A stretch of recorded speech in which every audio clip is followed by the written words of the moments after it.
Hello, everyone. I'm Lizette Gabriel, and I work as a librarian in the Business and Economics Department here at the Los Angeles Public Library. Welcome to today's program called Neurodivergent Career Skills. This program is produced and supported by the Los Angeles Public Library's Diversibility Advocacy Group and Racial Equity Action Board, and is being presented by Ambiv Collective. Their aim is to empower disability and neurodivergent communities through storytelling and research-powered support. The program will cover interviewing skills, career assessment, resources for job search, and alternative careers. Our presenters are Dennis Tran and Kim Chua, co-founders of Ambiv Collective.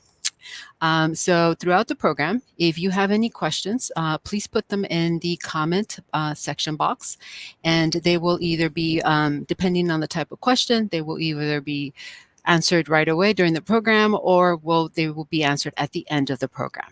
All right, so now I'm going to pass over the presentation to Dennis and Kim. I'm going to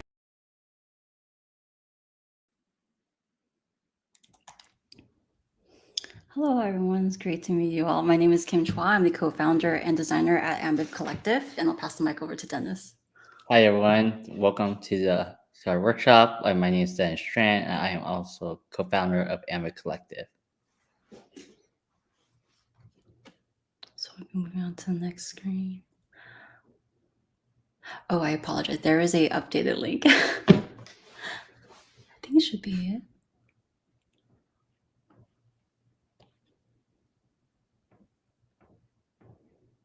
Drop the updated public link that might have, so that you can follow along.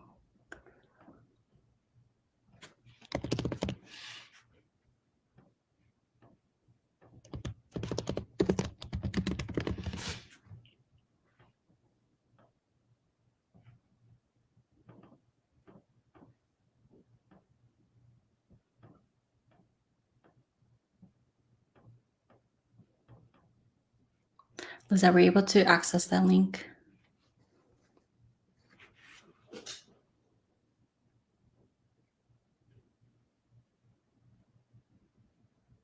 Okay, thank you.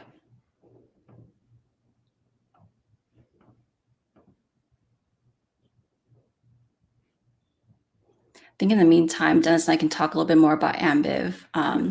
So Ambiv Collective is a social impact agency where we are here to empower disability and neurodivergent communities to live a meaningful and fulfilling life with research power support and community-led solutions. And we have 3 pillars to it. Mostly it's about amplifying, which is amplifying through storytelling, fostering awareness and understanding.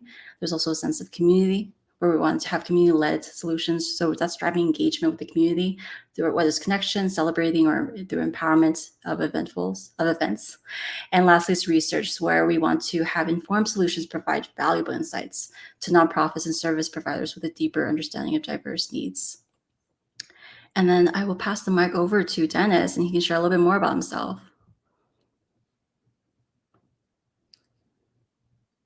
Hi, everyone. I'm Dennis, and I'm a storyteller, co-founder of Ambiv Collective. I'm also a late diagnosed ADHD, autistic, neurodiverse Vietnamese American, and how it came to be is like how I navigated my own career journeys and various career paths to kind of get to this place in my life where I have understand the lived experiences, the challenges and triumphs of like what it's like to be living at the intersection of disability and neurodivergent and mental health, and kind of just navigating career, and how I would like to share my expertise and journey here today with this workshop.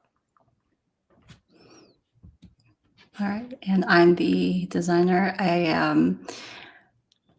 I mostly do graphic design work with either nonprofits or freelancing as such, like startups and smaller organizations. And co-founding the social impact agency with Dennis was led up to the point of throughout years of advocacy and volunteering as a nonprofit. And so on screen now we have a QR code where you can scan to follow along the presentation live on Google Slides. We'll give everyone a few minutes, or not a few minutes actually, just a minute or so.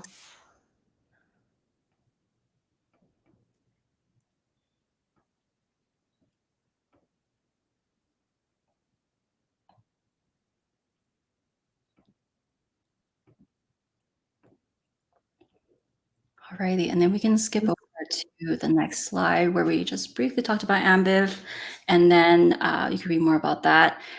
There, we just talked about it a minute ago. And if you just go over to the next slide, you'll see both of our faces as well. And then we'll pass the mic over to Dennis so he can go over the overview slide with us.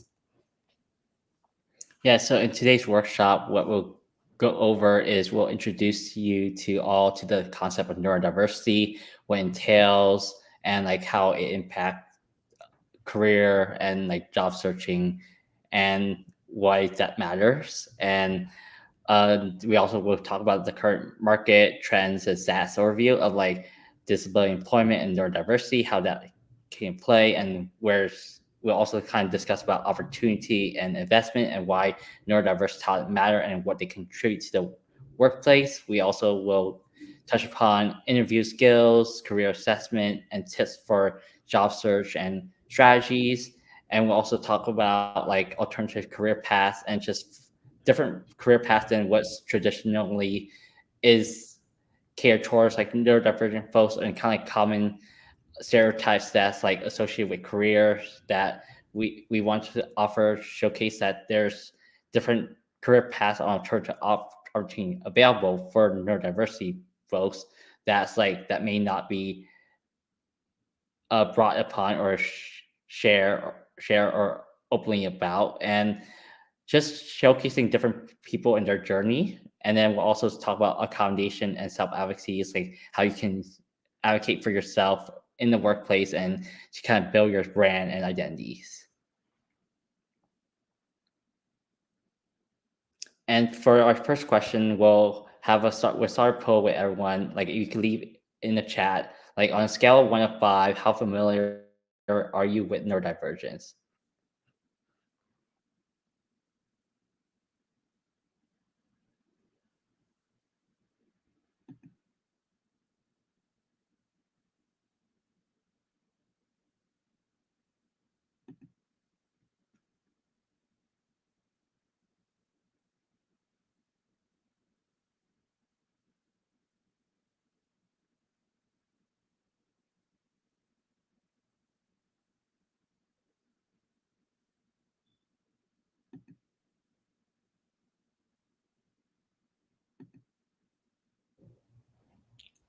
So I guess to Dennis, I'll throw that question over to you. How familiar are you with neurodivergence?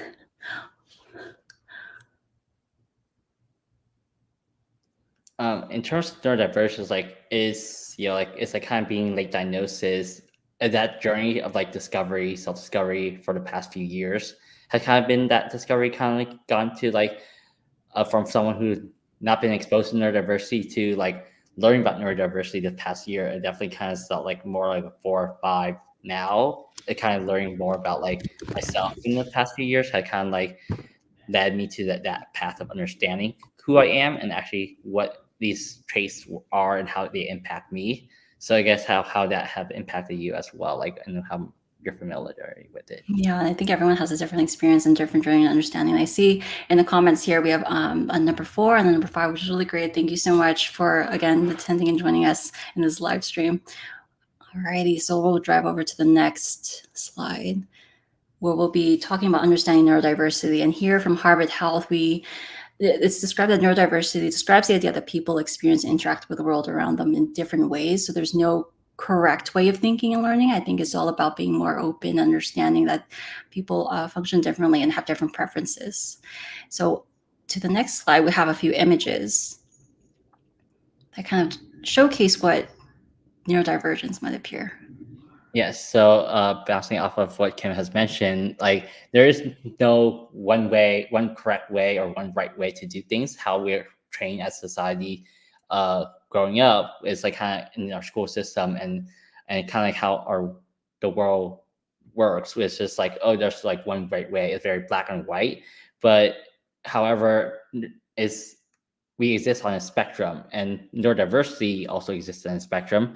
And there's a variety, and beyond just ADHD, autism, which what like a lot of folks know of as neurodiversity or neurodivergent, but there's other aspect of neurodiversity, dyscalculia example, dyslexics, and then dyspraxia, Tourette syndrome, and also mental health, which is like a lot of folks identify with mental health condition or challenges.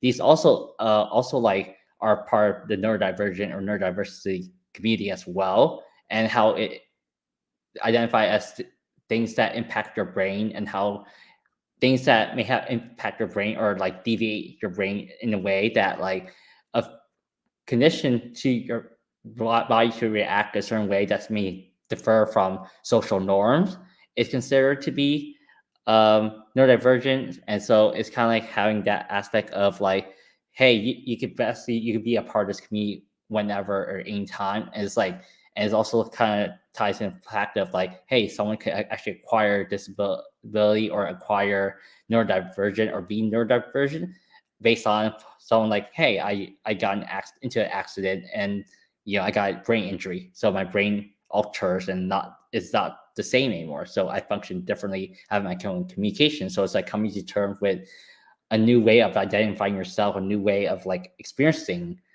and interacting with the world based on your condition and your situation. And similar to how communication within a cultural difference is like, hey, someone from East Asia versus East or like the Western culture, there's like a different types of way of communication.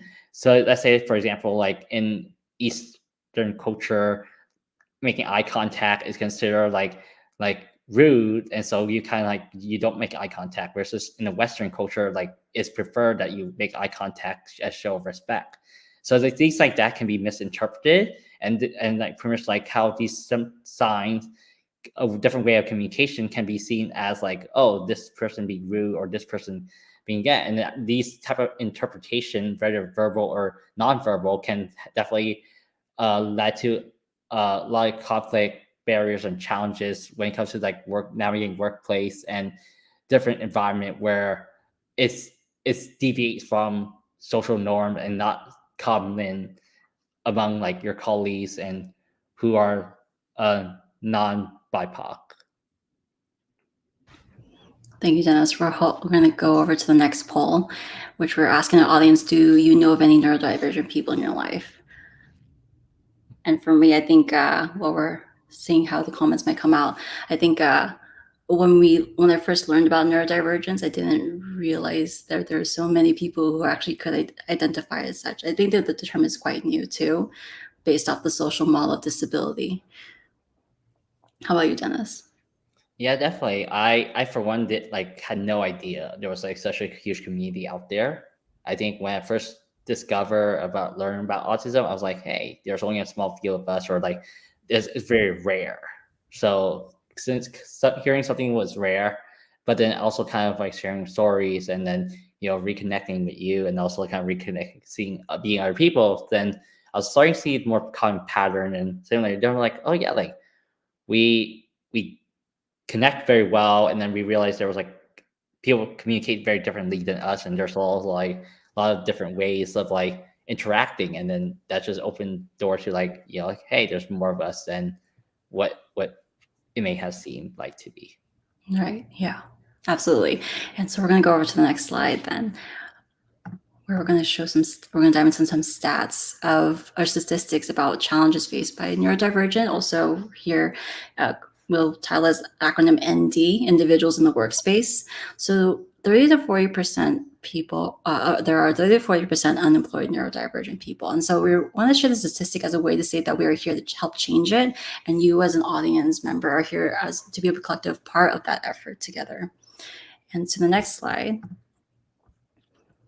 We're going to share, we're going to list some challenges that neurodivergent or ND people may experience in the workplace. These were categorized here as sensory overload, communication gaps, and executive function. So we'll dive into sensory overload first, which will be the next slide. Sensory overload could include sensitivities to bright lights or dark light, the lighting, light touches and sound frequencies as well. Many neurodivergents or ND folks can be hypervigilant waiting for a sensory assault to happen. So they might already be quite tense and anxious a bit. And this can affect how their productivity and their focus is maintained throughout their workplace, or where they are at home too. And to the next slide about communication gaps. Yeah. So within communication gap, like as mentioned earlier, where they're similar to cultural stigma and cultural like differences, there's definitely ways of thinking and how people communicate. And similar to that is like with neurodiversity is like we often kind of grew up in a world that is like, very black and white thinking. So it's like kind of it blends into the idea of like, oh, we're thinking about overthinking or analyzing, but overall like there's like kind of these challenging that we kind of go through is like, oh, like there's like this kind of like our views with the fear and with trauma and how like we we kind of like have this idea is like, like these set this the things that we kind of experience through sensory overload and being overwhelmed, it kind of led us to think in this negative thought pattern of like this all or nothing mindset of like this very black white message. Oh, this is going to be very bad or just be good, but nothing in between. And oftentimes we often overthink because we're so great at pattern recognition. We are just connected dot and we are to see things, but oftentimes it also can also lead to overthinking in a way that like we're just able to see a lot of negatives and like negative pattern, negative behavior, and then we able to connect these things, and we kind of keep associating with it as well. And so it's kind of be able to kind of shift our perspective in that way. But overall, these are some of the challenges that we kind of experience as we kind of influenced by the environment where we grew up in. And next slide. Thank you. And over to executive function that can trickle down to time management and planning. And it can be a challenge for some neurodivergent people, so make it difficult to complete tasks efficiently or meet deadlines. And these challenges can particularly be disabling in the following ways, such as discrimination, lack of accommodation, and mental health challenges, as well as job interviews. So in discrimination section, I would like to highlight that maybe just being misinterpreted or misperceived when you are functioning differently from others. It could be labeled as lazy or accused of making excuses when their communication might be different. And in regards to lack of accommodation, we're talking specifically about flexible work schedules and quiet workspaces, or just ultimately being able to perform our best in the workplace. And however, many employers may not be aware of these needs or may be resistant to making accommodations. Then there comes mental health challenges. The stress and pressure of the workplace can exacerbate mental health challenges that neurodivergent folks may already face, such as anxiety or depression. And with the job interview process, they can be particularly challenging because there could be nonverbal cues or auditory processing issues or difficulties with social interactions that make someone appear undisciplined or unconfident. But in the right environment and the right support, they can be some of your best and most dependable employees too. And diving into the next slide, we have a question for the audience. What challenges do you experience in the workplace? You can leave in the chat like what your experience in the workplace has been.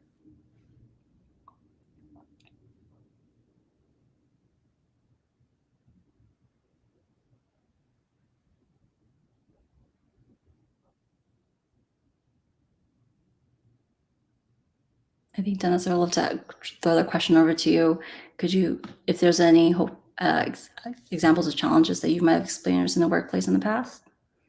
I think in the work past, like prior to my diagnosis, I pretty much had like a lot of like, like going through sensory overload and as mentioned, and having to kind of going through experiencing meltdown burnout and kind of having to just mask my way through work and not being able to like communicate that for myself, I think was definitely difficult. And I think I was fortunate enough to have like a neurodivergent manager to where it was also like leading where it was like kind of I was able to learn from and just like having a safe space for it.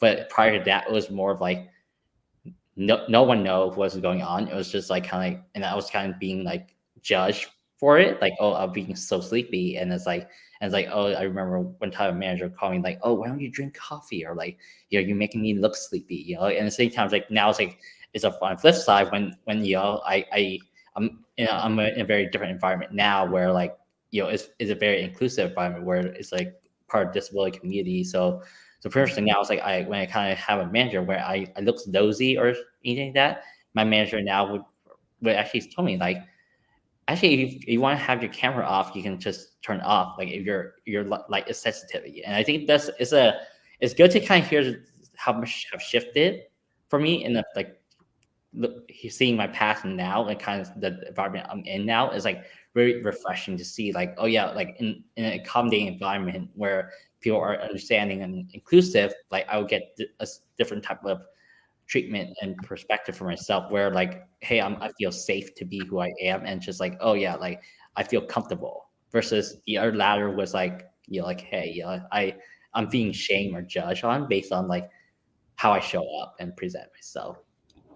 No, and I'm glad there's even more accommodating setting. And I want to look over into the comments we have here. I'm reading out loud: miscommunication, sensory overload, time management, exhausted from expending a lot of energy trying to compensate for doing things that are naturally difficult for me. Absolutely.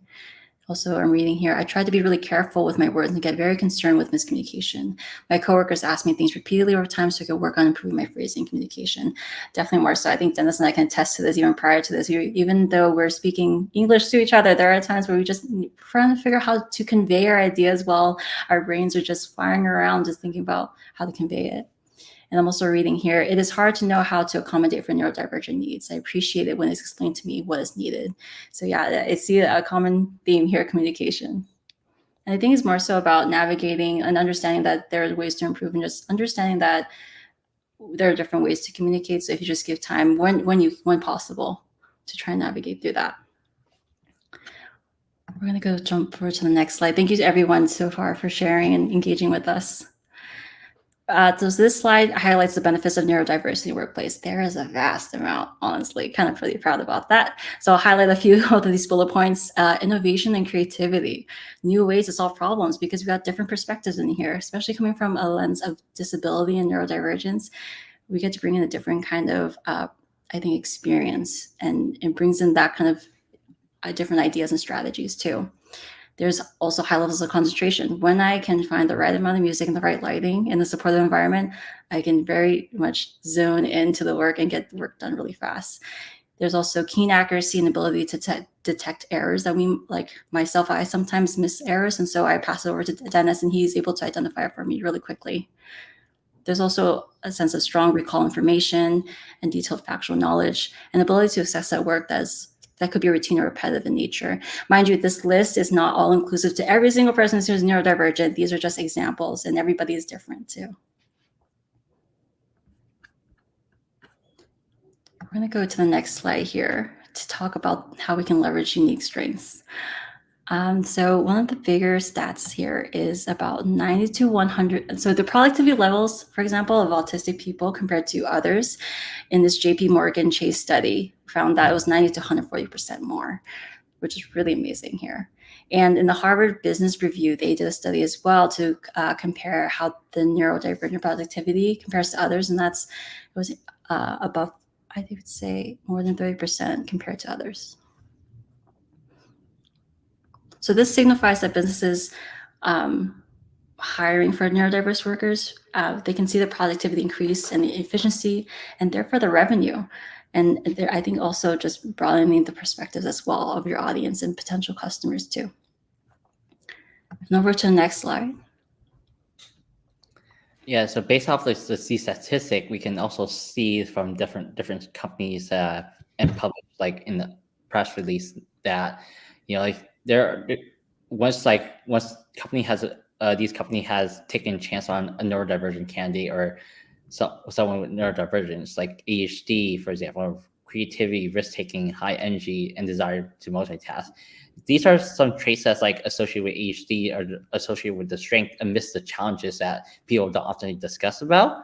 And if if these are the traits that that appears in a workplace that could be seen as a competitive advantage for a team member or employee working to join a corporate environment, and it's often not discussed about, and it's oftentimes like a lot of like their negative traits, like sensory overload, or like the lack of understanding of like mental health challenges and how it plays into like these neurodivergent traits. Like often employees tend to dismiss them and tend to like kind of like write off candidate based off like, oh, this person is weird, this person is lazy, this person's not on time, or this person's like, like uh it's like kind of like is disruptive or anything like that. But also it's also they're not able to kind of see between the line or get to understand the employee for who they are and like what's going on outside just of work. Understanding their personal and life endeavor, like what shapes them or what their environment is and how their mental health is like like maybe for them it's just not like they need certain accommodation, maybe they should need some adjustment or support to kind of get their work done, but like you kind of help shape their environment, then they can achieve that. Like other strengths like with autism, like for example, like like able to be able to process information and to be able to detect information very quickly. Yes, like as an autistic ADHD person, I can resonate to this, but oftentimes it's not always consistent. And it's like it also ties into sensory overload and the challenges I go through on a day-to-day basis. So it fluctuates. But that doesn't mean that like I don't have strengths with this.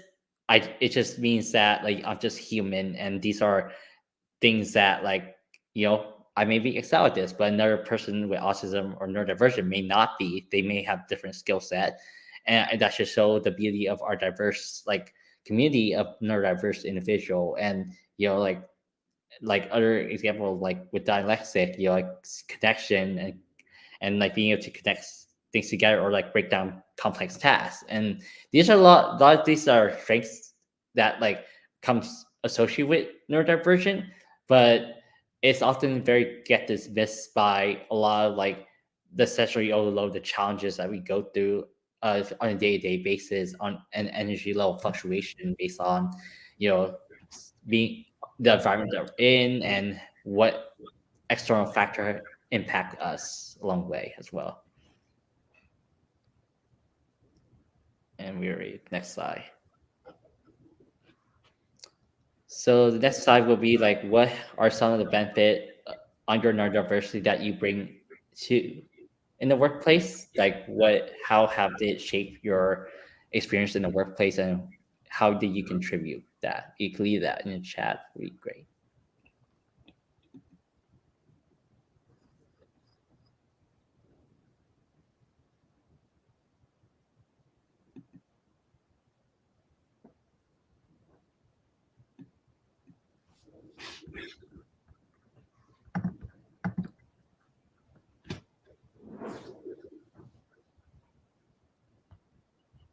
While we're waiting for people to type in, what are some benefits, Dennis, that you think your neurodiversity brings? And I think for myself, before I pass the mic to you, is that sometimes I like to zoom in really, really into detail. So as a graphic designer, I like to make sure everything's aligned and if there's good color contrast and if people can read the font sizes from a bigger screen to a smaller screen. I say for me, it's definitely been able to connect the dots, but also like be able to like generate ideas very quickly and just be able to kind of like research on a lot of different things and be able to have that wide breadth of like knowledge base to be able to contribute to ideas and to be able to contribute to conversation. It's to kind of be able to like like having that attention to detail, like you mentioned, hyperfixation and just getting things done very quickly when you're in it, but also it's kind of like knowing when and where these skills, these like benefits go and like assets that you have like is definitely beneficial. And then also like like oftentimes it's like these are benefits, but oftentimes like depending on the environment it can like it may not work in different environments, so you have to kind of know like where those strength is so you can actually leverage it in those situations. Thank you for sharing. I'm also going to read some comments here. I see extremely detailed oriented, expertise, creativity, innovation, adaptability, problem solving, finding patterns, identifying problem areas, and improving various things. I think these are really great benefits that neurodivergent people can bring in. And thank you so much for listening to those in detail. I'm going to dive over to the next slide here.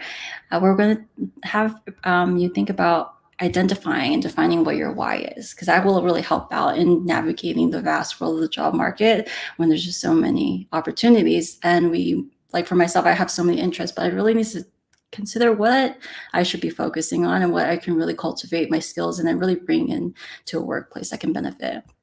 So if you can read here, it says, reflect and develop self-awareness for yourself. What do you enjoy? What drives you? What don't you like to do? What do people say about you, such as your best qualities and personalities, traits, and strengths? So if you think about your typical workday, or actually even your ideal workday, when you think about meetings, video conferences, and work time, socializing, networking, even when you commute too, and also think about about what the workday and work week as well the month can look like. Cultivating like ideas about what your environment might look like. Do you prefer remote? Do you prefer in person or a hybrid structure? What might feel hard for you? What might be easy as well? Also, what distracts you? I know for me, I get sensory overload when there's a lot of sounds and lights. So I like to really hone down. And sometimes that's where I get to bring in my headphones and listen to music. And I like, as opposed to earpods, I prefer bigger headphones just so it's more apparent to others that I have something that I'm listening to. So I don't want to miss them if they're trying to communicate with me. Also, just to throw it out there too, if you could design your ideal job, what task would your week entail?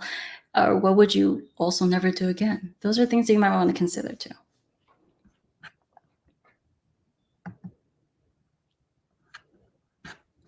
And over to the next slide, we have some resources here that I think Dennis can detail into.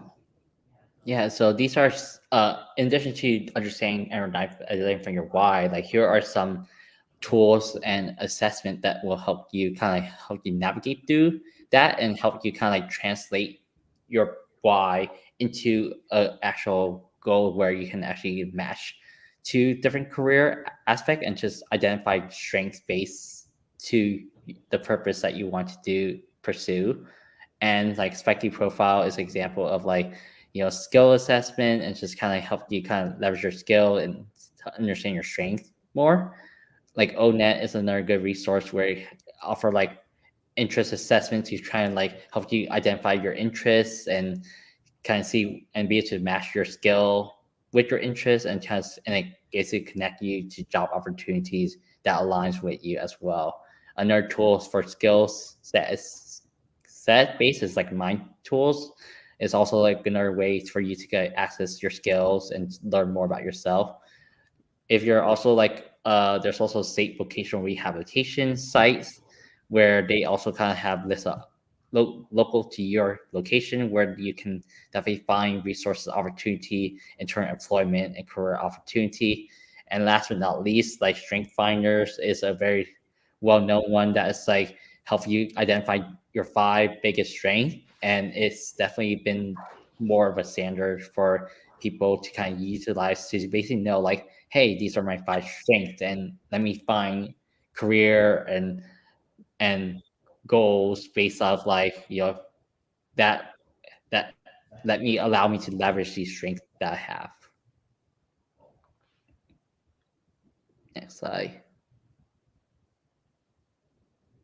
So for me, like in terms of navigating different career paths and opportunities, I have the opportunity to pretty much like work in different career field like throughout my decades since I graduated from UC Irvine public health degree. Like I didn't knew exactly what I wanted to do. Like with a public health degree, all I wanted to do was like I did want to make an impact. I wanted to kind of help improve quality of life and stuff like that, but not necessarily have a clear goal. And I know like there's like a lot of like our at school and academia had kind of like shaped our career goals in like, oh, like standard health care job or help wellness job, but I didn't want to do any of that stuff.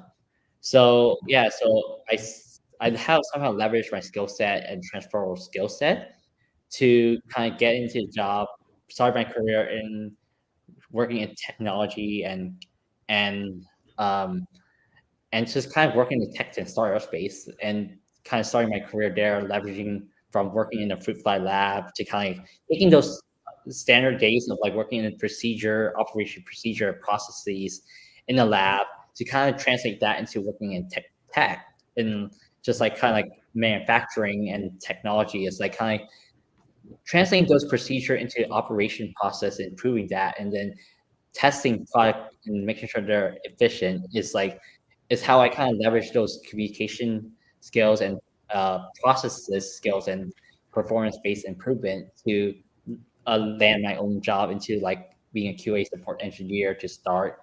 And in addition to that, like I always had a passion and for value, social impact, and stories and community. So for me, consuming content and consuming like stories and podcasts and just video and just like that really helped me understand media, and seeing people like myself like is very key, and representation was always thing for me. And I since I being diagnosed with identify with autism and think I kind of stumbled into the entertainment industry and stumbled upon the opportunity and respectability and being a part of the entertainment team. So kind of just leveraging my interest and passion at the time, and being able to like leverage my consultant experiences that I have done on the side with nonprofit led me into the opportunity of like being the entertainment media consultant that I have. So it's like leveraging like these experiences as it coming along has kind of helped me. And since then, it has kind of been like, a lot of it has been rebranding and shaping myself, and having that awareness for myself was very key to me, like understanding how I want to shape myself, but how I want to present myself to others as well. And that kind of just led me into like the idea of like, as I was working with a lot of different nonprofit and consulting based and helping with their brand, their website, their identity, it kind of just that marketing just kind of felt like a natural fit for me as I kind of like leverage my creativity a lot more. And that's how it kind of stumbled into the marketing role. But since then, I always kind of feel like going to community and just uh, making impact, and that leveraging my passion and advocacy for communities in the A and HPI community, and just especially neurodivergent community and disability intersection and mental health has kind of led me into being a co-founder and co-executive director now. And it's kind of just that into all these encompass today of like my cumulative journey of like the different skill set I bring, this different industry that I come across, like, and the different transferable skill that brought me here today. Next slide. Next slide. I'll pass it over to Kim. Oh, and I also see we have a fellow UCI alumni, also in public health as well. That's very funny because I also went there too.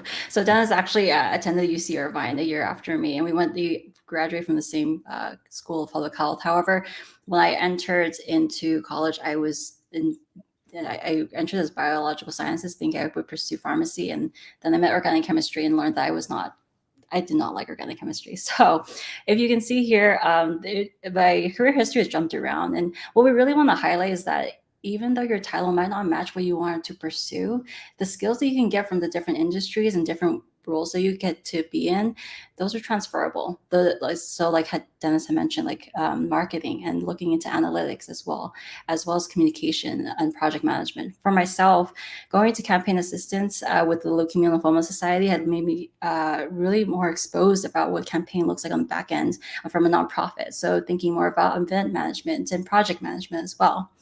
That then led over to property management with J Realty, which is, I would say, mostly about customer service and understanding how to manage multiple projects. So another transferable skill that's great for where it took me to graphic designing for Blizzard Entertainment, which is a video game company. So I brought in more about designing for PowerPoint presentations and understanding how to navigate different ideas and how to also showcase that and simplify it in a very interesting as well as concise way, because sometimes presentations like where you're sitting in now for 2 hours might be very difficult to follow along. So it's about understanding what your audience is and what the goal is too. And I brought all of those skills into co-founding Ambiv Collective. So when Dennis and I, when we co-founded Ambiv Collective, we had to wear many hats and do many roles, but that was all because we also brought in all our skills from our past and different industries that we were in. And so also we're we'll be going into co-executive directing for the nonprofit Asian Americans with Disabilities Initiative, where I believe, for at least for me, my skills in guiding and leading teams might really help out the team, who is mostly volunteer run. And over to the next slide, we would love to highlight that there is a great many people who are disabled and are neurodivergent. Dennis can dive more into this.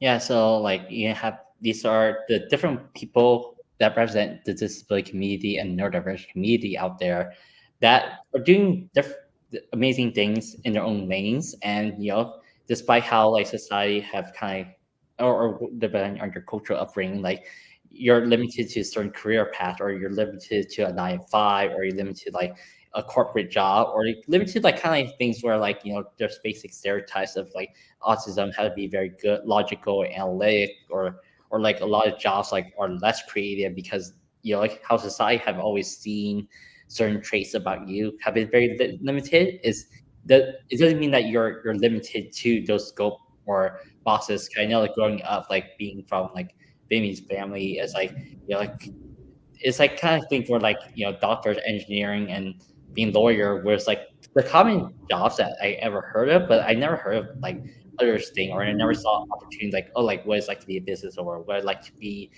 be an entrepreneur, or what it's like to pursue creatives. Like it was never really in my radar, or I was never really exposed to these opportunities, so I never knew. So it was like hard to kind of identify these things. So that like representation is important. That's why kind of seeing all these people like coming out and talking about their disability, or sharing about the neurodivergent really open doors to many opportunity, or kind of open perspective on the different career potential as well. Like Richard Branson, who's like an entrepreneur and doing his own thing, but also like talk about how dyslexic was a key factor to his way of like uh being to be a successful entrepreneur in businesses. And pretty much these folks who are neurodivergent and disability, they are to kind of take their disability and neurodivergent and just leverage it into their strengths and turn it into a way that they can impact the community and they can serve their community in their own way. Yeah, so we're going to go over to a 5-minute break because we appreciate everyone for joining us so far or just tuning in. Right now, I'm reading the time as 2:43 p.m. in Pacific time, so we're going to resume at 2:48 p.m. And for now, Dennis and I are going to turn off our cameras, and everyone are welcome to have a water break, or to use the restroom, do whatever you can, or stand up and stretch if you want to too. We'll see you soon.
Welcome back. I hope everyone enjoyed their 5-minute break. Thank you again for sticking along with us.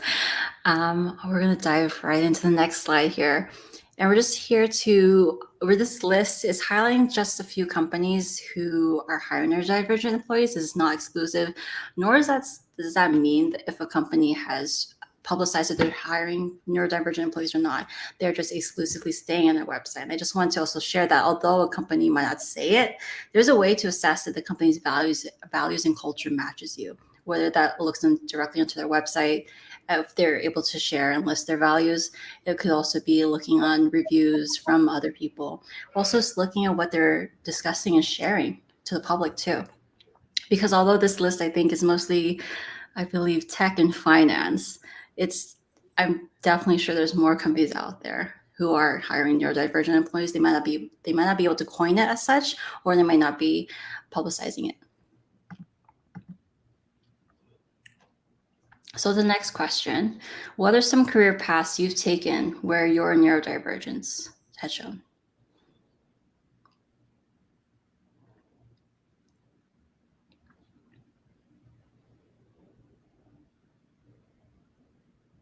And while we're waiting for some comments here, I think anywhere that comes with managing projects is something where I think my neurodivergence has shined. Definitely managing different communication styles and personalities has helped. I read here escape room. That's really fun. That sounds very interesting. I would love to learn more about that if you're able to share more. Immersive experience entertainment. Wow, that's really great. Dennis, if you have any career paths you want to share? I think just being able to like tap into the variety of different industry and just be able to like be exposed to like different environment as well, like the career path, like entertainment, like example, like just being able to like advise on like film and working on scripts and stuff like that, like being, just being in those type of roles. Yeah. I'm also reading the comments, user experience design, sales coordinator, especially anything that relates directly relates or interacts with different audience. I think that's where you get to navigate different conversation styles as well too. As a designer, I'm thinking more about the accessibility, specifically the visual aspect of it, whether it be color contrast, if the font size is right, as in is it legible to somebody. I also think about alternative text and captioning as well. See storytelling here as well too. Yeah, bringing in different experiences too, whether it's your lived experience, whether it's writing fantasy or fiction. So thank you so much for sharing. We're going to go to the next slide here. So the next one is like how to set realistic career goal and objective. Oftentimes with like navigating career, like we often kind of, like we kind of set like we can set unrealistic goals that are far outreach. Like it's especially common with neurodivergent communities and people where we kind of have like vision, excitement, all these ideas that we kind of have that, but there's something oftentimes no concrete plan. Like oftentimes like we get excitement that we want to have, like, oh, let's start a business, or have all these business ideas or mistaken hobbies. Like for example, like Everything Ever All at Once, where like people miss the wife show Yo, who kind of like play characters who get mistaken like her hobbies as like a job. And so it's kind of things for like how can we set like more realistic, attainable goals for yourself, and how to keep it more manageable. Like first we like identifying what you are interested or passionate in. I know oftentimes often we have a lot of interest or passion, but oftentimes like we don't need to do it all at once. We just need to focus on like, hey, what do I want to do now? Like I guess like for the first like 2 years, like what kind of want to focus on, like can identify that for yourself and your interests.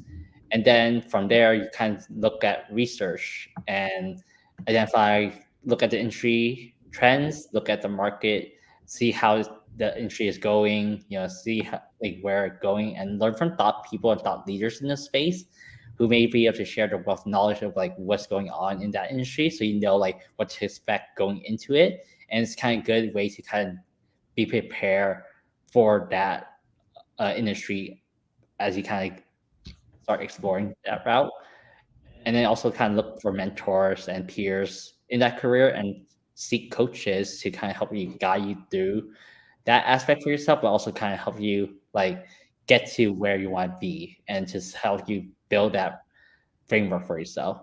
And then also lastly, leverage your skill set and transferable experiences. Like I mentioned before, like we both talked about before, transferable skill is play a big role in how we navigate our career and how it got us to where we are today. But also these skill sets like communication, where leadership, where management, project management, they all overlap, but it's just different industry. They kind of use different terminology and language that that's specific to each language. But if you could definitely decipher and take certain these skill set and be able to put them in their environment and translate them in the way, hey, although I don't have X experience in this industry, I have done this.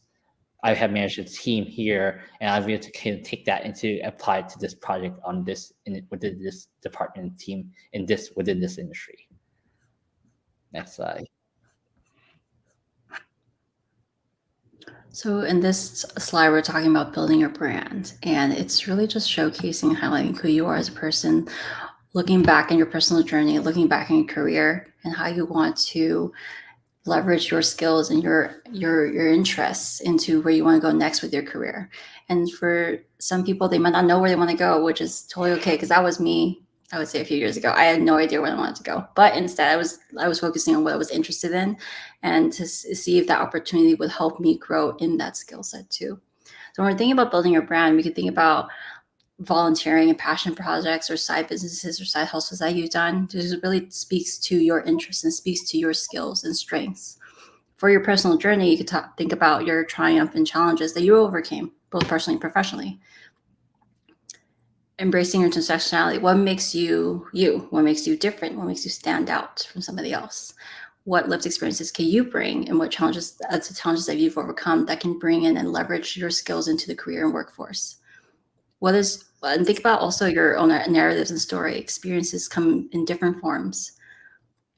And as last but not least, as highlighting your success stories and what you learn. So some open-ended questions here is, if you had to focus the rest of your life on one thing, what would it be?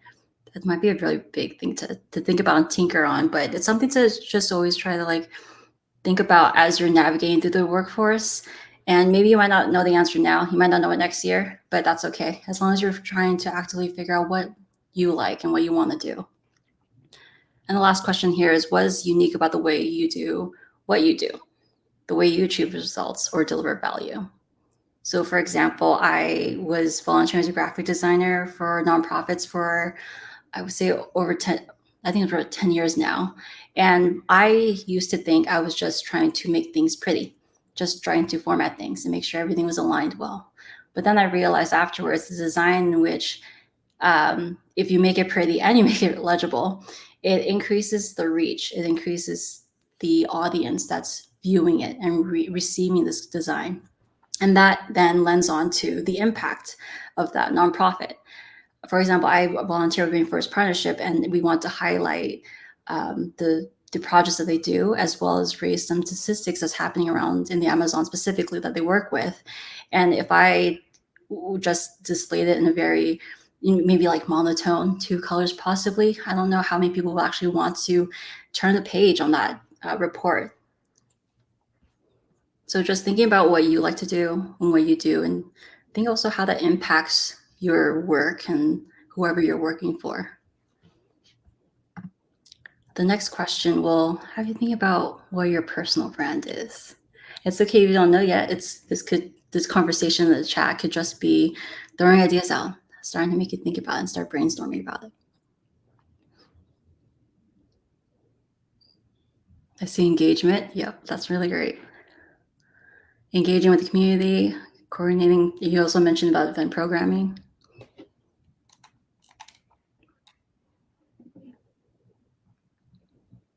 Dennis, if you could coin maybe what was your personal brand be like?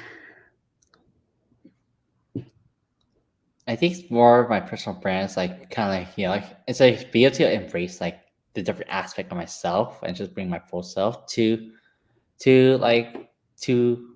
every single in my career, and just being my full self in a way that hey, I'm authentic, I'm embracing each intersectionality of myself, like coming to terms with that, as opposed to like, hey, I'm just sharing one side of me, just a highlight reel of myself.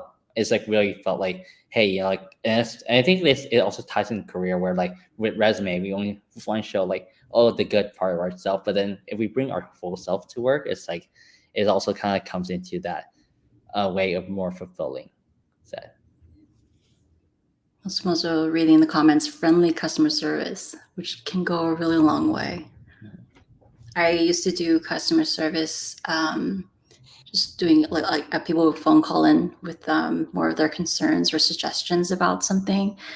And just being nice and just saying hello and thank you would change someone's tone extremely. And that hopefully would help make their day better too. But I mean, when you're calling in, you have a problem, you might not be in the greatest mood, but if you're customer service and you're engaging well with your audience, it could change their day and therefore change their perspective of your company and your career as well too. So thank you everyone for sharing. Going over to the next slide, Dennis will talk about developing essential career skills.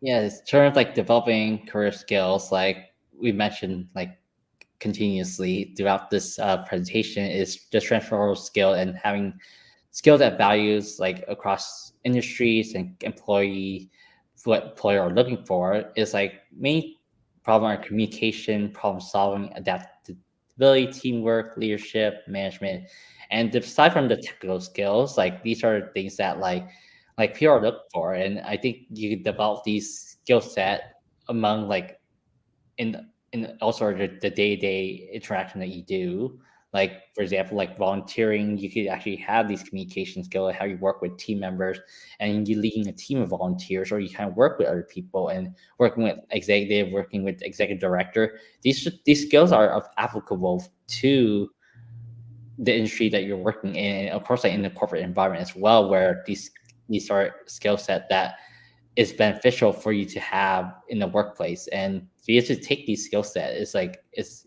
key to basically being able to help you brand yourself for your career, but also kind of help you like inform you on like, hey, you're that silo on it. You can apply to anywhere.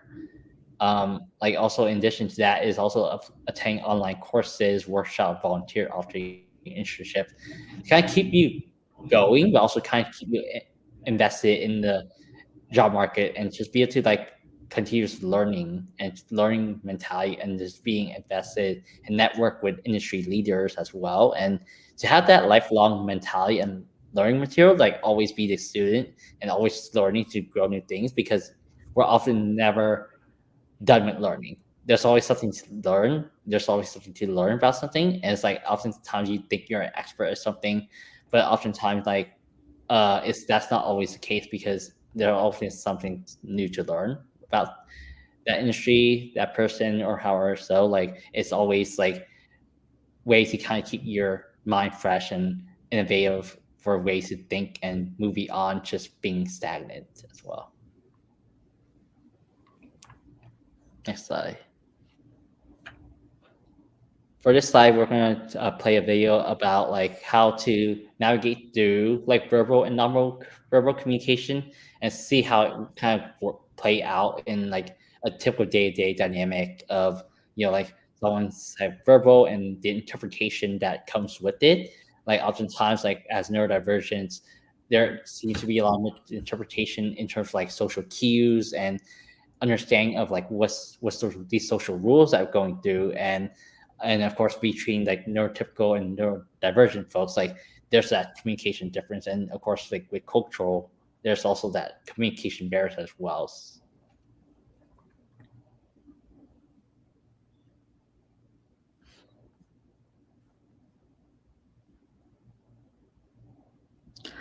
In case the video isn't going through, we can also just want to highlight here that remind that the presentation can be accessed online. Lizette, I think we had dropped the link earlier, and we'll be happy to drop in a bit later as well towards the end too, to have full access to the PowerPoint presentation, as well as a detailed document that provides all the links to the resources, as well as YouTube videos that we'll be citing here too.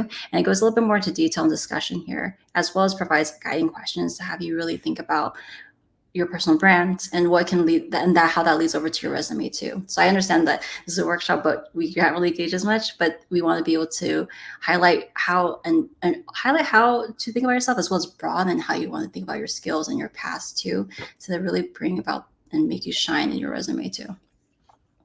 If we're not able to play a video, I think we can go to the next slide then. All right, so it doesn't look like the video is going through. It's totally okay. We're going to go over to the next slide, which is about time management and organization tools. I very much love tools, especially I work remotely and I'm on the computer all the time for work. And there's different forms of communication, different forms of task management, time management that can work out for you. And hopefully you can find the one that works for you. And sometimes it's trial and error, and sometimes that you don't really have a choice, but it's about learning and understanding what that tool is like, so that you can best navigate it in your way. For example, there's under communication, there could be Slack or Microsoft Teams or Zoom or Google Meet. And for me, I have to use all of those in one day. And Slack has been really great for communicating, but sometimes I have to use Microsoft Teams versus Zoom and Google Meet. And sometimes my brain jumps around trying to figure out the different platforms. So after work and when things quiet down, I like to really navigate and understand what the tools are like and what settings I can adjust it to. For myself, I prefer dark mode on a lot of things. Having a white, bright contrast really hurts my eyes, especially for someone who has to stare on the screen for work almost all the time.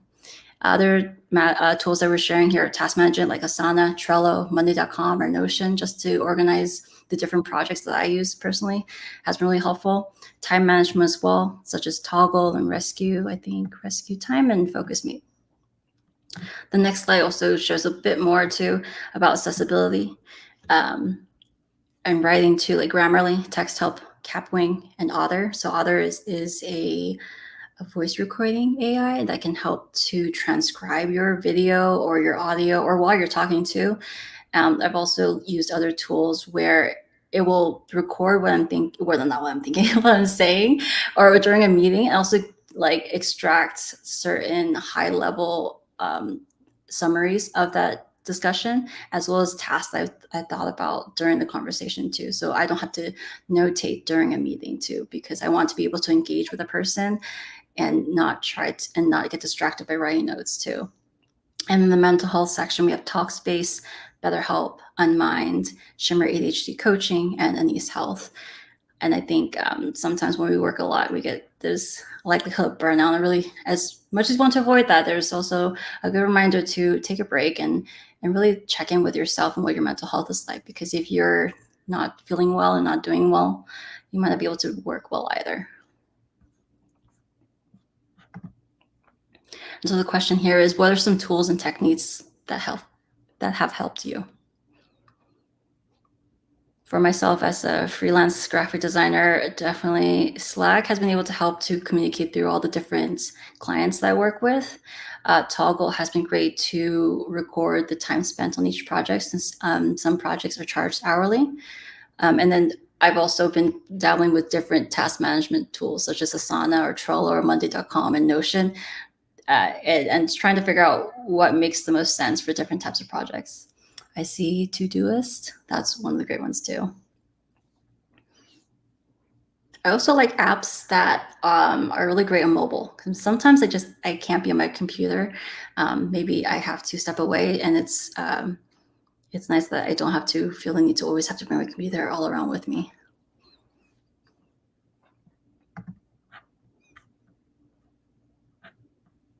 Dennis, do you have any other tools or techniques that you want to share that wasn't listed?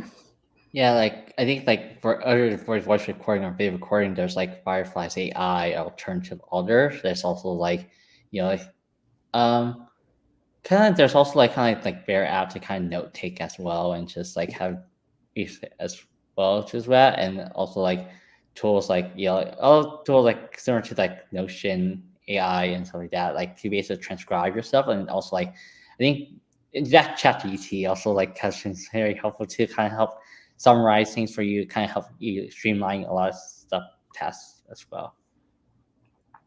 Thank you for sharing. And to the next question slide, it reads, what are some tips to networking that have worked with you?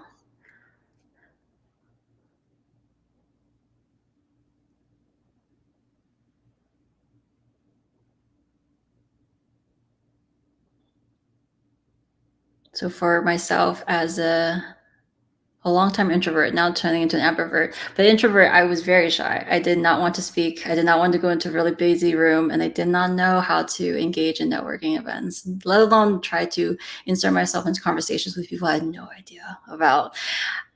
So I think for me personally is trying to be more exposed to those networking events, whether that means going to one and not even interacting with anybody, but just being in that environment helps to chip away the anxiety that I had for about regarding networking. And slowly as I started to show up into the same networking events with the same people, it became easier and easier to interact with others. And then that led into just building more self-confidence into reaching out and introducing myself to people I never knew.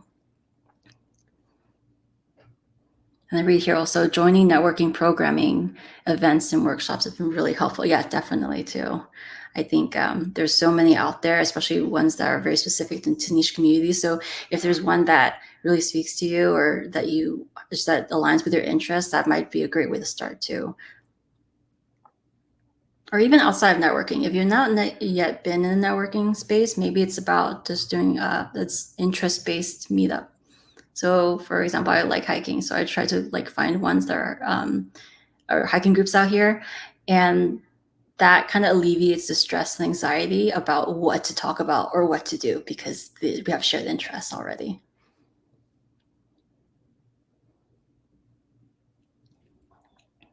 I'm reading here, I find that introverts may find it easier to volunteer and be part of the network coordinators as an insider. Absolutely.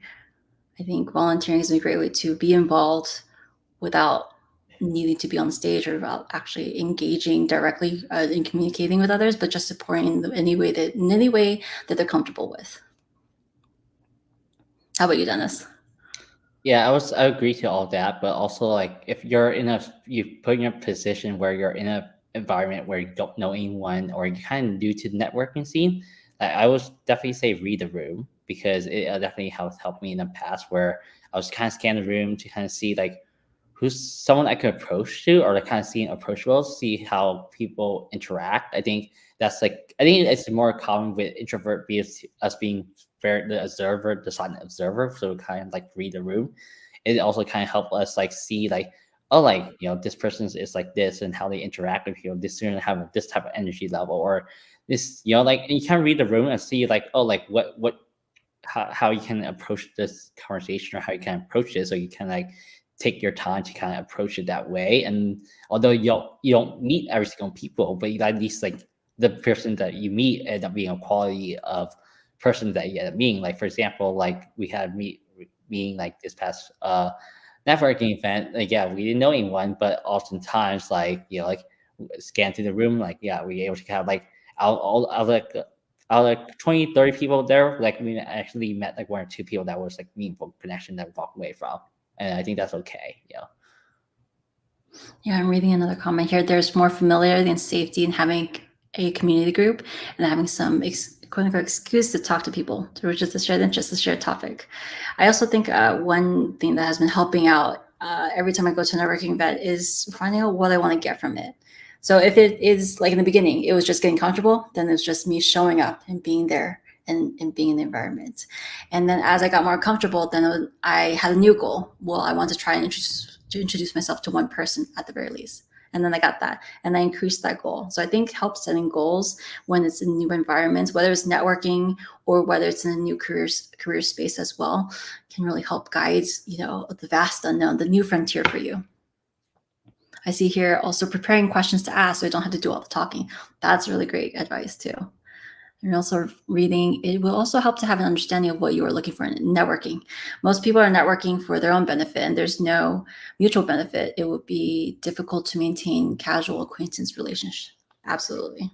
I think I've been to a few conferences where I've shook hands and said hello and told people like, let's definitely connect. And sometimes it's crickets afterwards. So, but it's because there wasn't a shared interest or shared alignment. And maybe also people just might have so many projects or so many things going on. So it's really about being intentional and knowing what you want to get out from the networking event too. Thank you everyone for sharing. We're going to dive into our next 5-minute break here. So I'm reading the time as 3:13 p.m.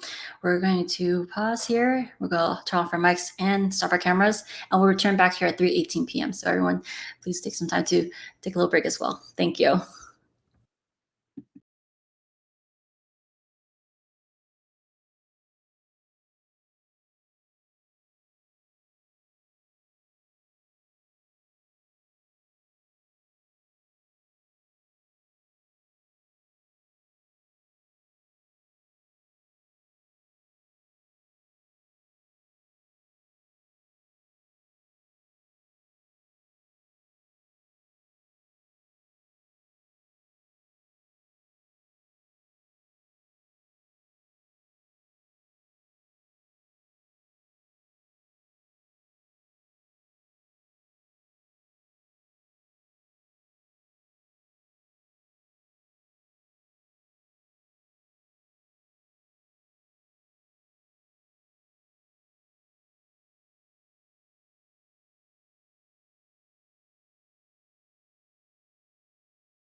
Welcome back, everyone. We're going to dive back into the last leg of our, I apologize, not last leg, last section of our workshop here. And Dennis will take off. Yeah, so next topic we'll cover is like stress management and how stress plays into the work environment, but also kind of helping in your personal life as well. I know how as neurodivergence, like stress and like mental challenges go hand in hand with neurodivergent traits. So I want to kind of give you guiding tips on like stress management coping strategies to kind of leverage on a day-to-day basis. And of course, like with neurodivergent, breaking tasks down is like definitely difficult. So kind of want to break it down for you in a way that's like more manageable and understanding. So step one would be like, like to to identify where you can where the stress come from and why you're stressing out, and understanding like, oh, like, is it something you can control or not? Then you know like where that how to go about it. Your time, like, like your time, so you don't like organize tasks and just keeping priorities. That we mentioned about tools and resources that help you manage your day-to-day life, and it's like it kind of will help you kind of like know your time better, so you don't get often distracted or get carried away, and that kind of would kind of exceed you to kind of like procrastinate and like do other things, and then kind of lead you into like a process of burnout, or kind of do work because you have to catch up on the other work that you're doing.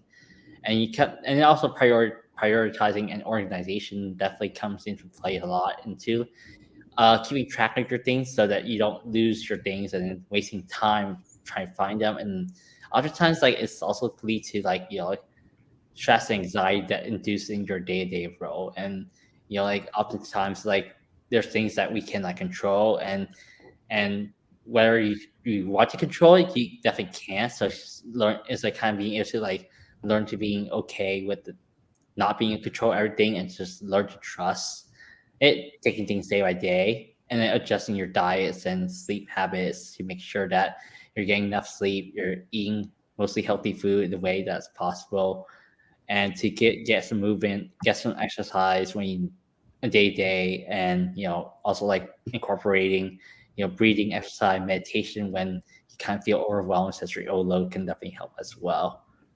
Next slide. So here are other components to stress management in life, like deep breathing, moving, exercising, being in nature, relaxing, sleep to recharge, connecting socially, eating well, and decaffeinate, and then make a list to decharge size. So basically kind of come up with a list for yourself and just identify different areas where you can tackle like these aspects for yourself, and just kind of help you recharge and just like de-stress as well.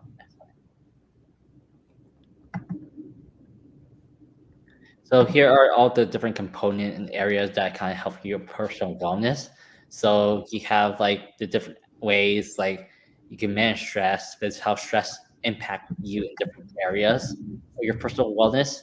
So you have your occupation, you have your intellectual, you have your environmental, you have spiritual, you have your physical, your social, and emotional, and how all these component plays into your personal wellness. So think about ways to be very intentional about like in like what makes you emotionally stressful, what makes you socially stressful, what makes you physically stressed, and how that impacts you on a spiritual level, on an environmental level, intellectual, occupational level. These all plays a factor into it, so you kind of have to understand, like place yourself in an environment or activities that kind of help you like boost your mood, boost your emotion, and just kind of that bring you more fulfillment, then it cause you more stress and kind of anxiety along the way as well. And just do what you can as well. Next slide. So this question here, before I dive into that question, I actually want to highlight here, when we talk about exercise and moving, we mean in the capacity that you can or are able to. So if you're not able to run, if you're not able to walk, or move around, or some people are in their beds, some people need to sit down most often, then it's just about where you can exercise in. Maybe it's a mental exercise instead, maybe it's a breathing exercise. So just do it in whatever capacity you can. So back here is another question. How do you manage stress? We'd love to hear and know what other people do to manage their stress. For myself, I like to go out in nature. And if I can't go out in nature because it might be too far away, or if I just can't leave to go visit nature, I would kind of just play nature videos in the background. I'll watch documentaries about it. It's just the perception of being in open spaces and being a place where it's a lot calming and is away from city noises really helps me reduce my stress.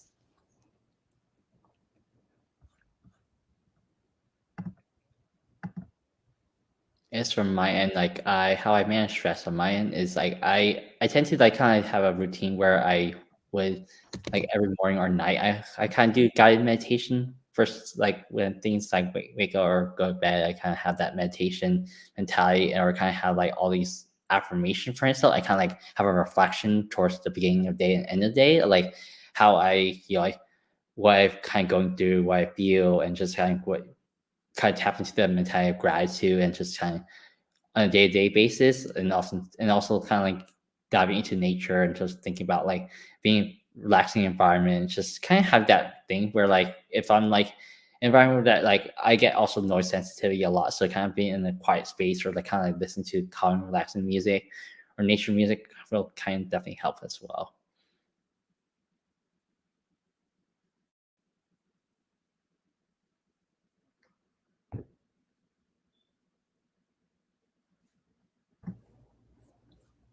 There's definitely many ways to manage stress, and sometimes it's trial and error. Sometimes one will work, one won't. So sometimes I like to, if I'm working on a tight deadline, I could be listening to music, but the type of music I would listen to drastically changes based off what the work is focusing on, or what maybe just phases me, doesn't phase me. So it's trial and error, and it's always good to be just be kind to yourself, really. And to the next slide. Wanted to highlight how vast the disability community is. And this is just disability. We're not even talking about strictly neurodivergence, because neurodivergence, I think, is a word that has been more recent. So it might just be under a bigger umbrella. But we want to highlight how big our community is. It's a $1 billion market. And there's about 61 million people with disabilities in the US alone. And within the US too, 1 in 3 people with disability have a job. So that leaves about 70% of people with disabilities looking for work. So we really want to help change that statistic, to lower it. And it's all about, I think, mostly education and awareness in how to navigate a very rough terrain in the job market.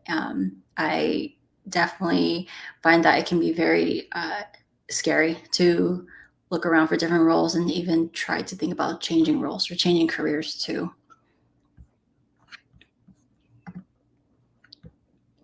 And so to our next slide here, we'll be talking about resume writing tips and strategies.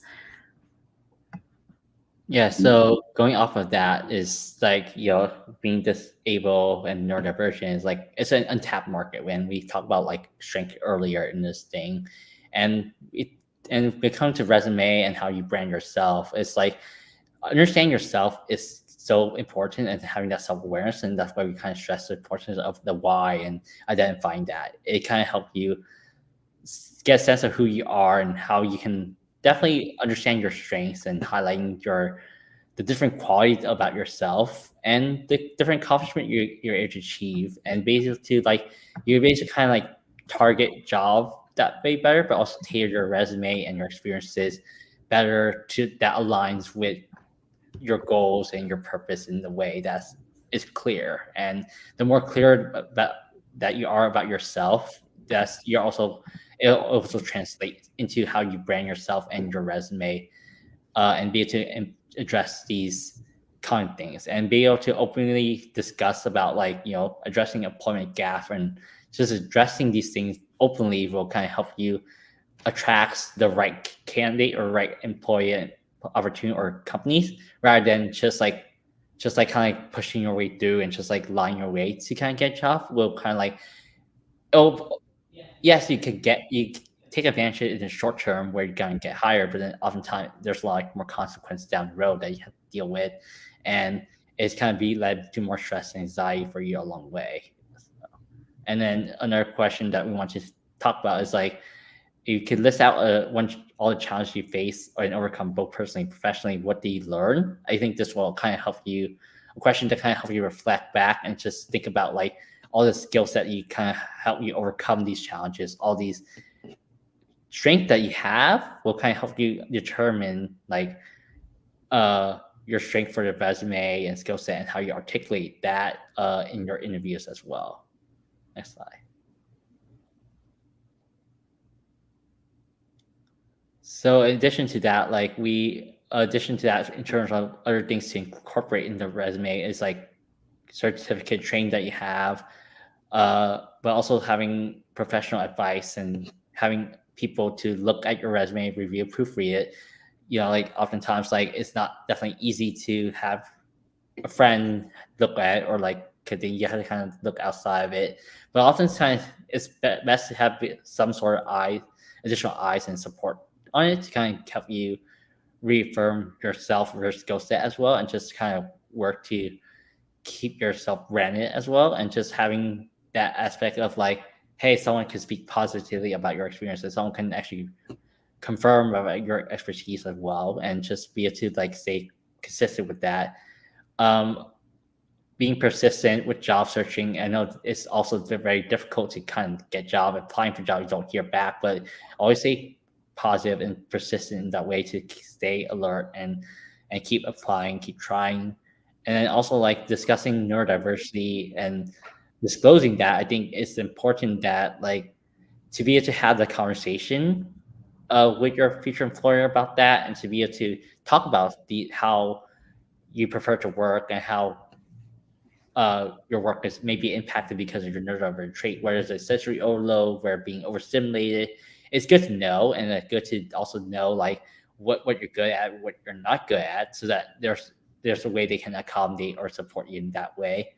And also kind of building the professional online presence for yourself, like creating LinkedIn profile or any social profile that help people understand you better and get to know you as a candidate and person. And always practice interviews and just prepare ahead of time, because oftentimes definitely difficult when when people ask you a question and you don't really have the answer to. So it's always kind of be prepared as much as possible. Next question. And just before I go into the slides, just want to remind everyone that we will have access to the presentation as well as a detailed document that lists more resources as well as guiding questions for you to dive into on your own time when you can, to really look and think about what might help you with your resume and writing tips and get you to exercise those thoughts too.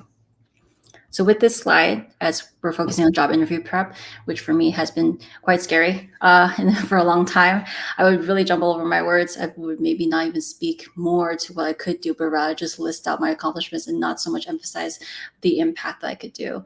So with job interview prep, helping to chip at that fear, it was doing mock interviews for myself and role-playing exercise with my friends too. And in the safest and supportive environment, because sometimes when you have to share those in a way and share yourself in a way that you're not familiar with, you might be a little bit nerve-wracking too. So understand how being neurodivergent impacts job hunting. You want to focus on your unique strengths while understanding challenges that come with the different environment and context. Some pre-interview preparation is understanding the job and company. What are their cultures? What's their values? What do you like about them? What stands out to them? Why would you want to apply with them? Preparing for typical interview questions. There's a lot. If you look on Google or anywhere that you look online, there might be some common themes. So the ones that you're seeing, that if you find that you can answer those easily, try to find questions that make you think about for a moment. Maybe try practicing those questions too. Also have your experience match the job description. Don't have the job description dictate how you would come into the company, because you're bringing your own strengths, your own unique qualities that can really amplify and add more and supplement more to your resume and to expanding that role and really showing your strengths too. Rehearsing and role playing will help too, especially saying certain lines. I know for me, I mentioned like I would just short circuit and just like not really say much about myself. So being able to rehearse and role play in the way that talked about myself in a really a brighter way, as opposed to just me listing things, helped tremendously. Also creating a list of questions to ask the interviewer. As you're interviewing, or sorry, not interviewing, but as you're researching the job and company, try and think about what questions you want to ask the person for either that job or for the company too, because it shows how much you're engaged, how interested you are in the company, and then therefore shows that the potential stake you can have as a key role player in there too.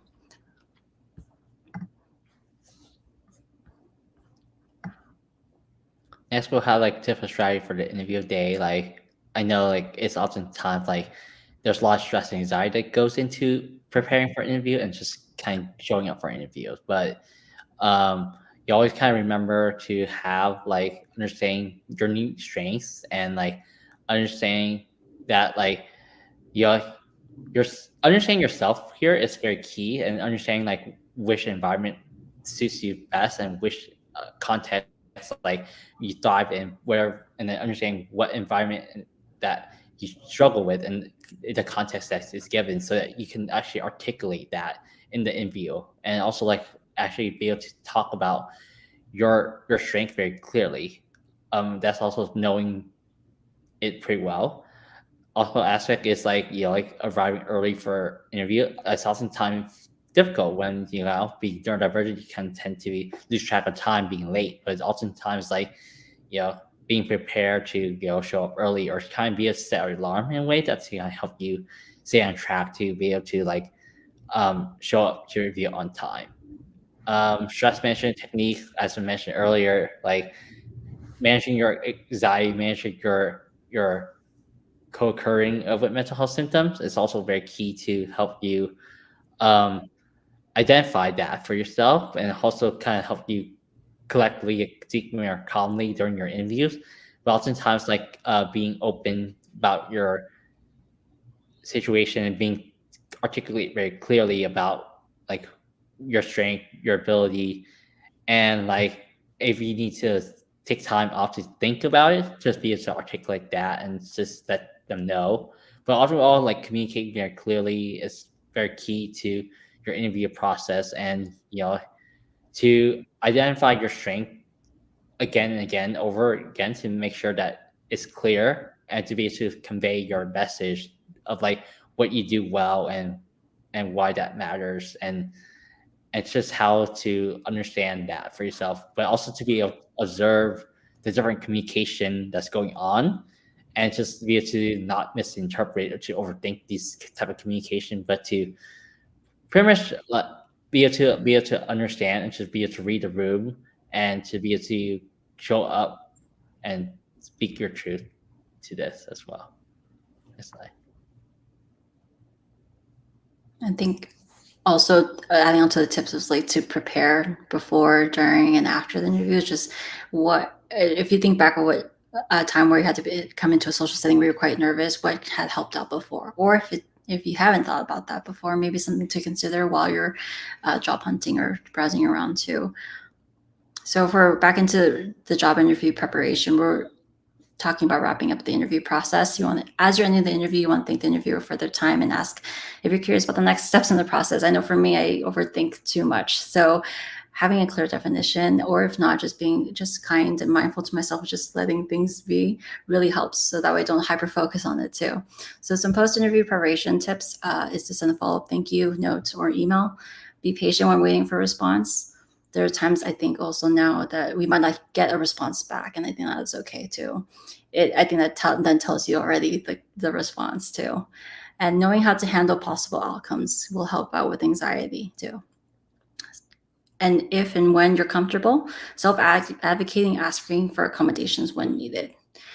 Knowing if, when, how to disclose your disability is also very key, which we'll go into a little bit more later. And looking at resources available for neurodivergent job seekers. So we listed a few before, and we'll share more into detail about the document as well that we'll share at the end about identifying your strengths and other tips as well. So this question here reads, what are some interview strategies that have worked for you? Feel free to share in the comments if they have. Also, if you can't think of any successes, you can also share what hasn't been working.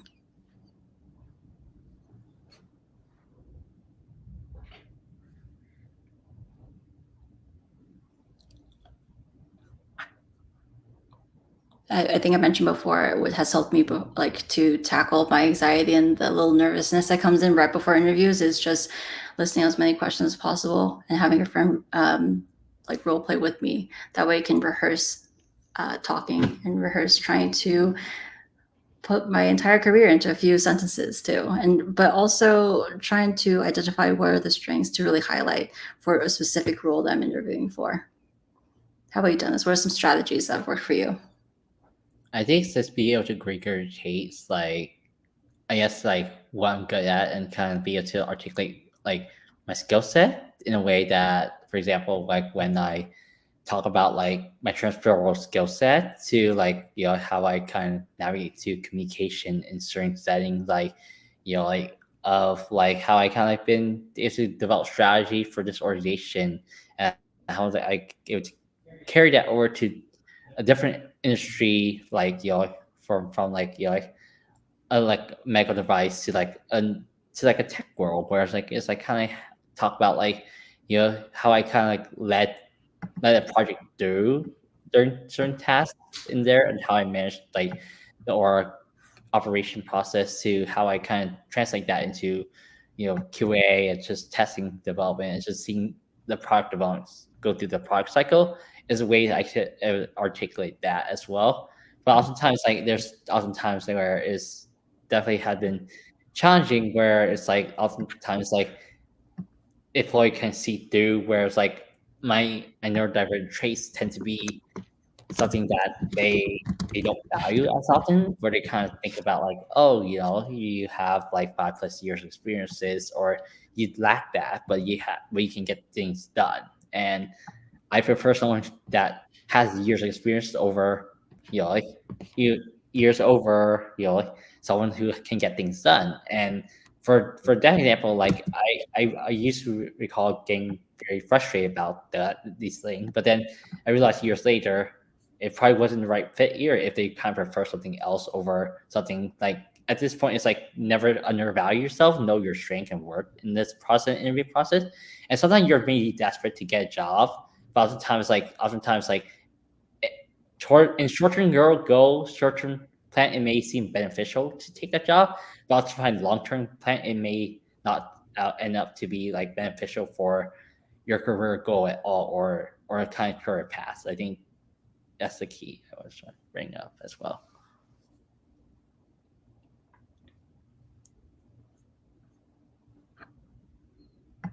Thank you for sharing. I think we'll go to the next slide. And I know we couldn't play the last video, so instead we'll just, I think the link, yep, these are all active links in the presentation in the document. So the first video was about when and how to disclose neurodiversity to employers. And the second video is about workplace accommodations, which is they provide some examples and best practices on sharing that, and how to create a neurodiverse friendly office. And the third video is about self-advocacy skills with workplace accommodations.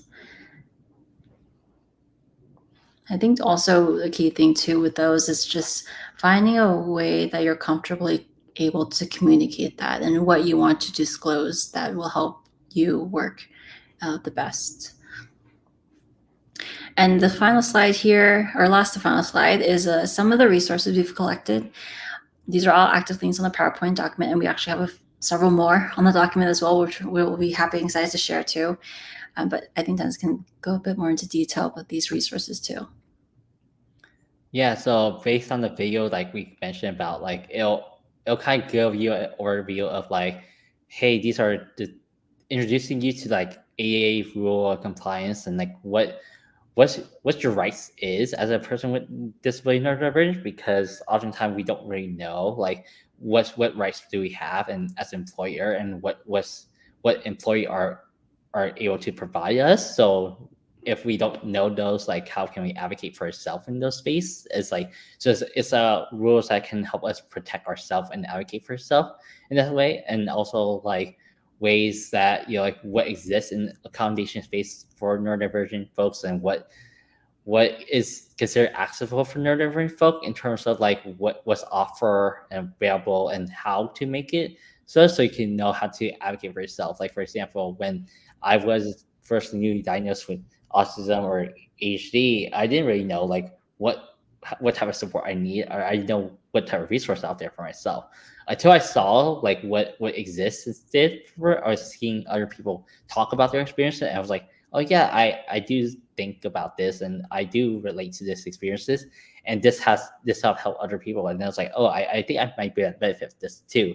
And that kind of informed me that like these accommodation existed, versus like, oh, like if there's nothing, if no one really talk about it, I would not know. So it kind of give you that exposure to these type of opportunities, resources, and how you can advocate for yourself. And here with these resources we kind of provided, like are just like kind of like ways different, like where job searching platform, neurodiverse workplace accommodation, or just fellowship opportunities or resources or intersectionality on API community. It's just different ways, like opportunity where you're exposed to different resources, opportunity that's to support someone as a person with disability or neurodivergence. It's just giving you the opportunity to have access to them as well.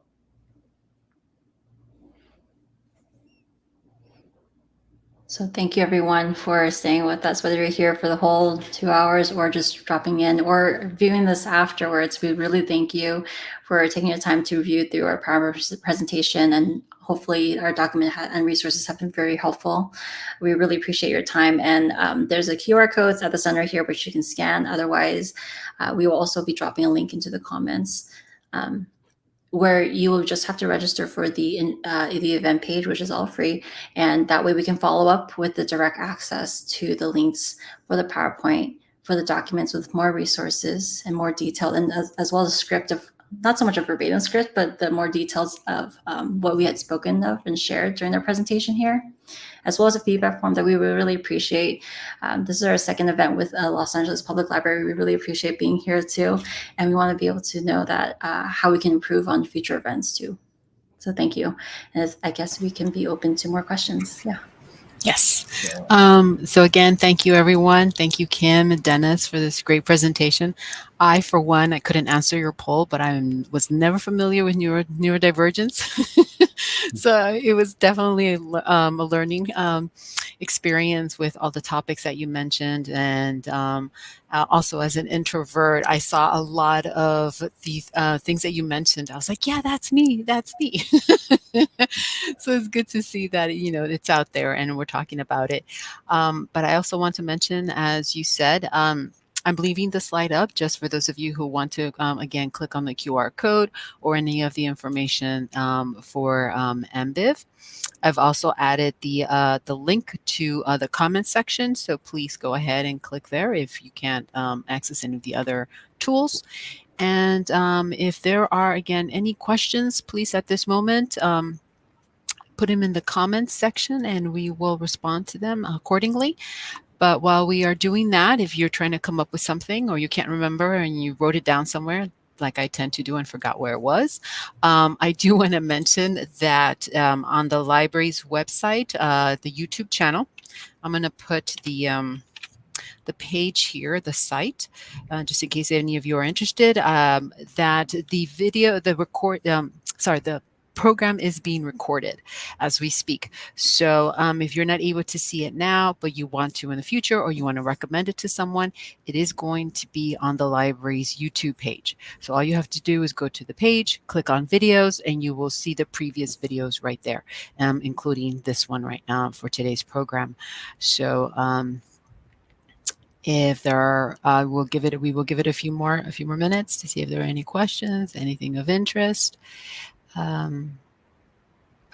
thank you so much. I have a few, like I said, I had so many questions coming up, and then I was like, okay, let me write them down. But I should have been more organized. It's okay. I'm the same too. I think I have 3 different notepads open too. Yeah.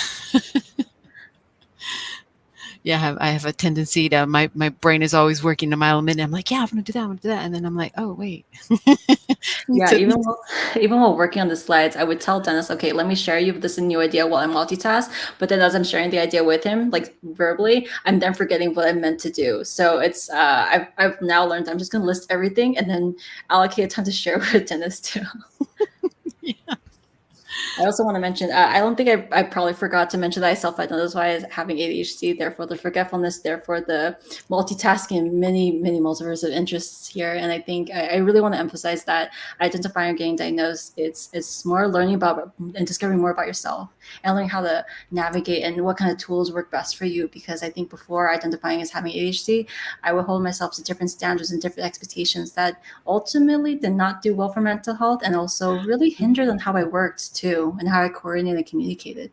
So learning and identifying as having ADHD not only helps Alan to diversify the narratives out there, but also helps me like look for tools and look for community groups and look for support in that aspect too.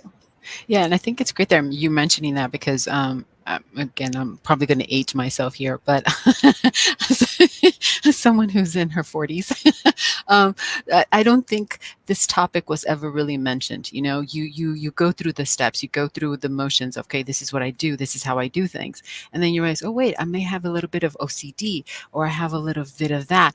And yet, when you're doing interviews, or when you're going for jobs, or when you are with your employer, you tend to sort of back up a little because you're not sure how to talk about what it is, how you run things. And then, like you mentioned in some of your slides, oh, people might think you're lazy or you don't know how to do things. But in reality, your brain is functioning at a different speed or a different, sort of vibe.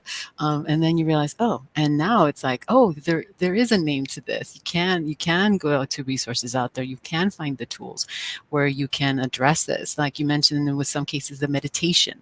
I realize I sometimes to unstress, I garden. So I'm out there in nature and I'm gardening, I'm cleaning, and at the same time I also have a little list in my brain. Oh, I want to tackle that garden piece of the garden, and do, do, do, do. And I'm not happy unless I finish it.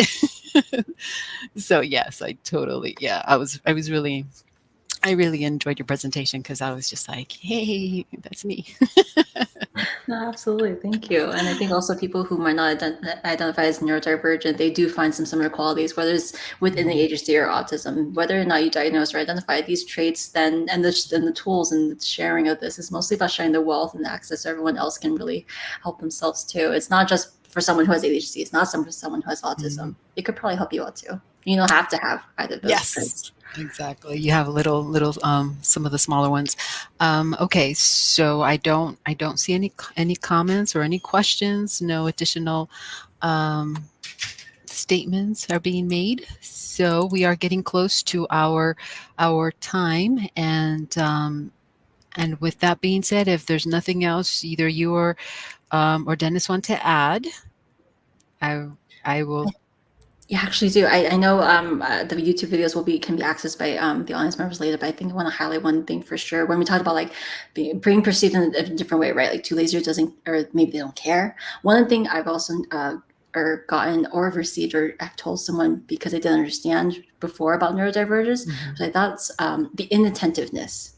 So like one of the nonverbal cues is our other social interaction cues is maybe someone talking to you or discussing with something with you. They might not look directly in the eye.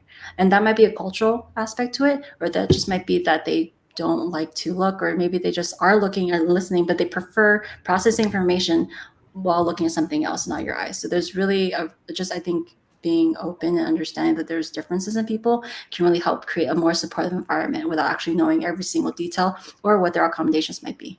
Okay, and I think that was one of the questions. Now that you're talking about it, is the body language. Is body language part of maybe the misunderstanding of what that person is trying to convey? And I wasn't sure when you mentioned, when you were talking about, I was like, wait, is body language part of it, or is it just just like you were saying, cultural thing? I'm assuming body language comes into the picture too. Yeah, it could definitely go to a lot of that. It could range from at any point too, but I think, yeah. Sorry, I'm taking most of the mic, Dennis. If you have anything else to add to it too. Yeah. No, yeah, it's definitely a mixture thing because like it's part cultural, but partially like how like I think it's like kind of like in Western culture it's like different culture they have different way of perceiving things as well. Whereas like certain cultures there's like norms, right? Like in this culture, like hey, yeah, I certain body language is okay. Like I think in one of the video like they went into it where like they're talking about like hey a thumbs up in one culture is like good and then the other thumbs up in another culture is like something very bad and it's like offensive and when someone you don't know like they interact and they just thumbs up like it's like yeah it's like something like oh it's like very much like what do you say to me and it's like kind of that in that environment where it's like oh it's like misinterpreted right so then it's like there's no way of bridging that communication gap where like there's just an understanding like oh this person may not know because they come from a different culture or environment or that kind of shape them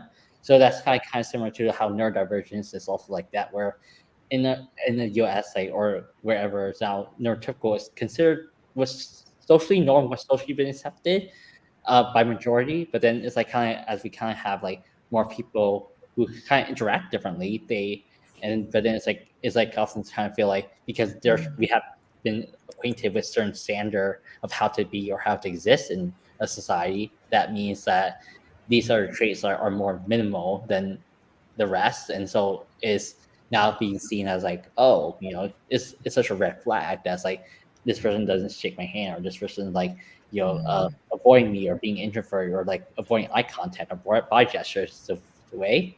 But it oftentimes like it's like it's kind of lead to people being masking their self to fit into society and just be fit into other people, rather than just being, like, hey, I'm being authentic myself, I'm being my true self, and being introverted. And I like to not be around people all the time. I like to have my own space, and just having that is, I think just having that like awareness of like these intersectionality, and just being, allowing people to be their unique self and just be who they are, rather than conform to what society makes you want to be and make you believe you should be. Exactly. Yes. Well said. Well said. Um, sorry, I just have to mention it because I've been seeing the reviews of Monk. Yeah. So he's totally and all his phobias and how yet he's able to analyze a scene and all of a sudden, oh, I know who did it. You know, so. Absolutely. And also thinking about culture, I think commonly in Eastern culture, we might not, as someone who identifies from Eastern culture, might not be have grown up to be discouraged to speaking up and communicating and sharing things, which can really hinder on yourself, whether it's you have great ideas or asking for accommodation or just need clarification. I know for me, I've definitely been so nervous and have been grown up to be discouraged to ask or speak up, that when I was working and I had a question to for my project, how to navigate something, I didn't ask, and then I just spent more time trying to figure that out instead of actually working on it. So really, it just, despite where the source of communication might be, whether it's Eastern, whether it's wherever, it could happen in Western culture as well. I think truly it's about understanding yourself, being confident, and by being confident, it's really respecting yourself and learning more about yourself too, and being comfortable with yourself too. Mm-hmm. Correct. Yes. All right then. So we are close, and no other comments or questions on from the public. So again, thank you again so much for this amazing program. And again, for those of you who weren't able to see it from the beginning or joined us in the middle, again, it's being recorded and it will be on the library's YouTube channel. Thank you again for joining us today, and have a great afternoon. Um, um, yeah, and enjoy this semi nice weather. Thank you. Thank Yeah, you. everyone, having us.